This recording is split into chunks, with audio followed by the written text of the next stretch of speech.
Okay, good afternoon. I'm Chief Robert Doss of the New Windsor Police Department. I'm here with some members of my agency, including Deputy Chief Mike Farbent, Lieutenant Fred Feo, Detective Sergeant Chris Sager, and the rest of our detective staff. To my right is District Attorney for Orange County, Dave Hoovler. He's up here along with Christopher Borick, who is the Chief Assistant District Attorney for Orange County. And we have also members of the New York State Police, Captain Brian Webster, and some members of the Uniform Division. Thank you all for being here today. On November 7th, 2019, the New Windsor Police Department began an investigation into the disappearance of 36-year-old Jessica Lopez after she was reported missing to the City of Newburgh Police Department by her brother on November 4th, 2019. The New Windsor Police Department became the lead agency in this missing person investigation after it was determined that Miss Lopez was last known to be at the Windsor Motel on November 3rd, 2019, right here in New Windsor on 9W.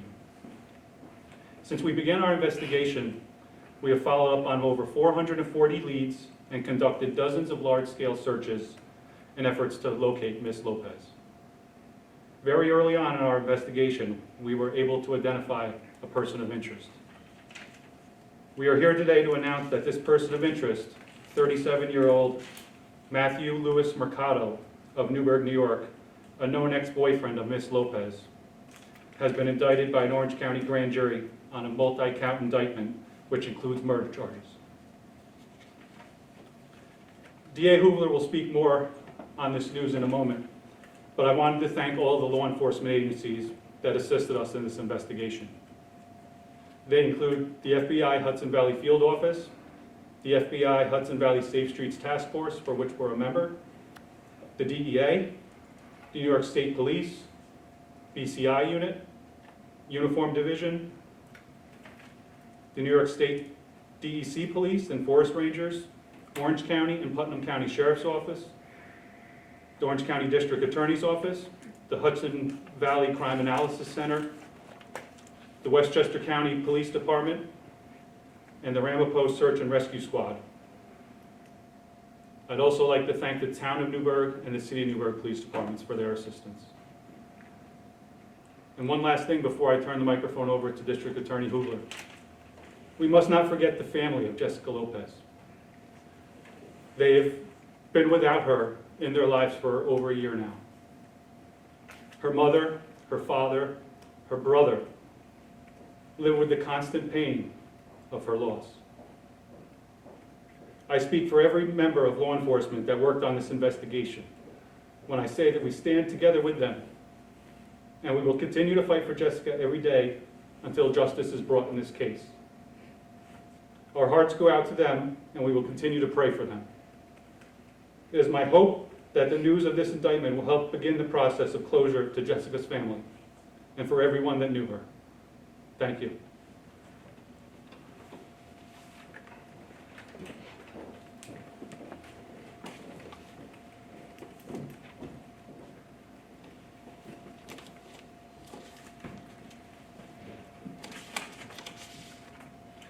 Thank you, Chief. I'm District Attorney David Hoovler here for Orange County. In addition to all the law enforcement agencies that are here that the Chief has thanked, I would also like additionally to thank them, and I'd like to additionally thank the Pennsylvania State Police and practically every District Attorney's office in Northeast Pennsylvania that assisted us at one time or another with this case. As the Chief said earlier today, a grand jury indictment was unsealed naming Matthew Mercado, 37, and charging him with multiple counts of murder, burglary, tampering with physical evidence, as well as grand larceny and other related counts. Those counts relate, in the most part, to the murder and disappearance of Jessica Lopez, 36, an aide in the Newburgh School District, who was last seen on November 3rd at the New Windsor Motel. In life, all of us leave a footprint of what we do and how we live. We leave a physical footprint of where we work, of where our home is, of what our social life is, of where we go and who we talk to. We leave electronic footprints of who we text and who we email. We have social media footprints of to social media platforms that we use. We have other personal footprints and family footprints of the things that we do with our family members and friends that we meet and we talk to and we interact with. In this particular case, Jessica Lopez's body has not been recovered. We are not hopeful that her body will ever be recovered, but we will not stop continuing trying to recover that body for her family. But what we do know, that every footprint that she would possibly leave in life ended between November 3rd and November 4th. And we know that it ended shortly after she was last seen with Matthew Mercado. And based upon that, we believe that there's sufficient evidence, the grand jury believes that there's sufficient evidence that Matthew Mercado killed her. We consider this a domestic violence related homicide in every way, shape, and form. I expect as this case goes forward that it will be litigated. I expect that as we litigate this, that at the end of the day we will be successful in proving 100%, and I am convinced 100%, that Matthew Mercado is the right person and that he caused Jessica Lopez's death. In assigning this case, I assigned this case when this case originally came in. Several prosecutors in the office had it. I assigned this case to Chris Borick, and I consulted with him several times on it. Chris is over here to my right. Chris Borick is one of a handful of prosecutors in the state of New York that has done a case with no body. He previously prosecuted a murder case almost a decade and a half ago with no body, and now I've called upon him again to use his talents and the things that he learned there to prove this case. I think that when this case is adjudicated in court, people will see that the evidence in this case is extremely strong and extremely compelling in certain aspects. My heart goes out to the family of Jessica Lopez, and like I said before, I know that, or I believe it's highly unlikely we will ever recover her body, but we will never stop looking for it. I'm convinced 100% that the officers that are standing here, the ones from New Windsor, the ones from the New York State Police, as well as everyone else that investigated this case, put forth a Herculean effort in trying to recover her body. We have just been unable to do that at this point. But the fact that we do not have her body does not render the evidence we have against Mr. Mercado, does not render that he did not commit this crime. Trust me, the evidence in this particular case is extremely strong. So on that note, I've outlined what's in the indictment. I've outlined that Mr. Mercado, the indictment is unsealed. He was arraigned earlier today. He's being held in the Orange County Jail on bond, and we expect the case to go forward in its normal manner. Is there any questions? Yes. A federal complaint filed by a Matthew Lewis Mercado earlier this year cites an arrest on November 6th, 2019 at a Ramada hotel. Is this the same person, and has he been in custody since then? Yes. Well, what can you tell us about the circumstances of his arrest then? Circumstances of an arrest then were just related to a burglary at a related burglary to this case, but does not. Yeah. It's related to this case. It's contained in an account in this particular indictment. But he has been off the street since late last year. Yes. And he's been held continuously since late last year on the burglary case and on a DOP on his DWI conviction? Yes. Can you discuss what it's believed happened to Jessica? It's believed they were together in the New Windsor motel, that at some point in between November 3 and November 4, that he murdered her at the New Windsor motel and he disposed of the body. In Pennsylvania? In a location. We've looked in Pennsylvania. The police have had an extensive search of the New Windsor area, the Newburgh area, the city of Newburgh area. There's practically nothing they have unturned that was not unturned in this particular area, and we've been unable to locate a body. What's the tie to eastern Pennsylvania that you mentioned? The tie to eastern Pennsylvania is there's a landfill, a major landfill there, that the majority of refuge disposal from this area of Orange County goes to that particular area. And again, in the normal course of the investigation, we would look at that particular area. So is Mr. it, Hoovler, how do you characterize the work that you've seen from everyone involved to bring you to the podium today? Extremely professional. Let me start with the New Windsor detectives here and the New Windsor Police Department. Professional from day one, always working to try to reach a conclusion, working hand in hand with the prosecution. Again, there was the burglary that we knew about earlier that we worked with. Everybody was patient with it. New York State Police, which in Orange County, and when a local town is involved, they act as a secondary agency. They bring their expertise. They bring a lot of specialty to it. Again, they're major crimes. They're represented here. They did a wonderful job with it.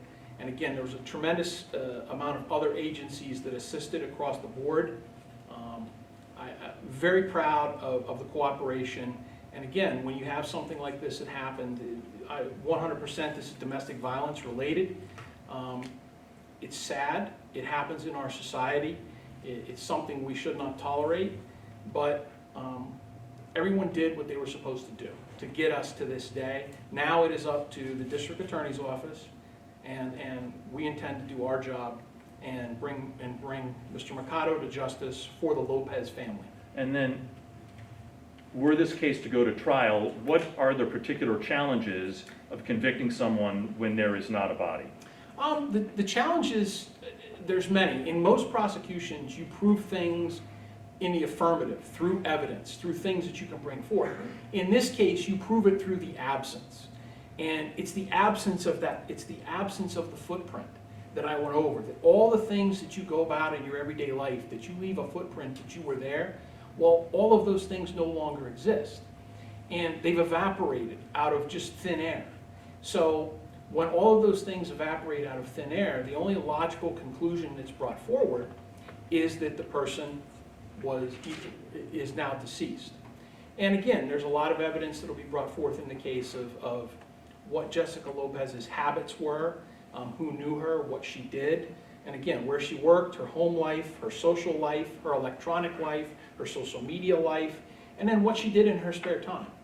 And the absence of her doing anything after the time period of November 3, November 4, shows that she was, in fact, killed. is it believed that she was disposed of, her body was disposed of at this landfill? What's believed is that it's been searched. It was a logical location that we thought that we could find it. So in terms of pursuing the homicide case without the body, can you sort of, I know you can't say a lot about the evidence that you have, but can you sort of on a spectrum between the Pendino case, where there was tremendous amount of blood at the homicide scene, and something like the Laura Garza case, where they couldn't go forward with the homicide prosecution until they found her body? Can you tell us sort of where this fits on that spectrum? This one is much better than Garza, and I would say equal or better than Pendino. And again, this case is going to rely on a lot of video evidence, a lot of timeline evidence, and a lot of evidence of the absence of evidence. And again, an example of how these cases are proved would be this, that every morning, for instance, I would say I get up, I say hello to my family. The first thing I do when I get up is I text Mr. Borick and ask him, is there anything I need to know that happened last night? I go down and I get my cup of coffee at the local deli store, and I see Pete behind the counter, and then after I do that, I go to work, and then all of a sudden, all that stops. Well, in a case like that, the first thing they would do is call my family members to say I wasn't there that day, then call Mr. Borick to say I never texted him, then call Pete from the deli saying I never went there that day, et cetera. It's the absence of certain things that normally would occur that leads you to believe that that person is deceased. And there is nothing in the law that says you have to have a body to bring a prosecution. Never has been, never will be. You said Mr. Mercado was arrested on November 6th on burglary charges related to the case. At what point did he become a person of interest? Immediately. Immediately. Were you able at any point to interview him, or is that precluded because of the BOP? I'm not going to comment on that. Where was the burglary? The St. New Windsor Motel. Was he previously charged with welfare fraud? I don't want to comment on any of his previous Thank you. convictions. Or- And just to make sure I have the terminology correct, ex-boyfriend, former boyfriend? Ex, former, current, you could reasonably interpret it as all. Was there any evidence that suggests they were together at the time of the murder? Yes.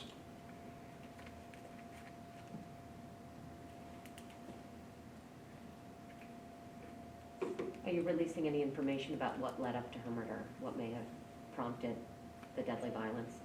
No.